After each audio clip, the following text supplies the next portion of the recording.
Hello అండి. ఇది GG plant. నేను ఆకుల నుంచి పెడితే పెరిగిన ఇవి. ఈ ఆకులు వేరే దాంట్లో అంటే ఒక పెద్ద పాట్‌లో ఒక చిన్న పాట్‌లో పెట్టేసి ఒక 6 లీవ్స్ పెట్టినాను. పెడితే ఇది వచ్చినాయి. అయితే ఈ డిఫరెన్స్ చూపిస్తాను. ఇప్పుడు నేను పట్టుకున్నదేమో నేను అప్పుడప్పుడు ఇంట్లో బయట పెడుతూ ఉంటాను. దీని గ్రోత్ ఇట్లా ఉండింది.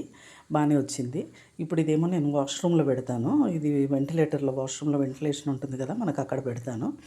అక్కడ మనకి ఎట్లాగో ఒక చీకటి ఉంటుంది కాబట్టి గ్రోత్ సరిగ్గా లేదు. అంటే చెట్టు చనిపోవడం అంటూ మాత్రం ఉండదు. కానీ ఆకు మాత్రము అట్లా ఉండిపోతది. అది మొత్తం నేను అయిపోయిన తర్వాత తీద్దామని ఆకు అట్లాగే పెట్టినాను. గ్రోత్ చాలా తక్కువుంది. అదే దీంట్లో వచ్చేసరికి నేను ఇంట్లోకి బయటికి మారుస్తూ ఉంటాను ఇది. అక్కడ నాకు దాంట్లో వాష్‌రూమ్‌లో పెట్టిన కూడా వాటర్ రెగ్యులర్‌గా మనము గుర్తుంటే పోస్తాం, లేకుంటే లేదు కదా! ఇక్కడైతే నేను అన్ని చెట్లకు పోస్తున్నప్పుడు పోయడము, లేదా ఇండోర్‌లో పెట్టినప్పుడు పోయడము అట్లా చేస్తూ ఉంటాను. అందుకని ఈ చెట్టు బాగానే పెరిగింది. ఇంకొకటి పెద్ద పాట్‌లో ఉంది, అది చూపిస్తాను. నేను ఊరికే ఇది తీసుకొచ్చి మా కమ్యూనిటీలో చెట్లు కట్ చేస్తూ ఉంటే అది మొక్క తీసుకొచ్చి పెట్టినాను.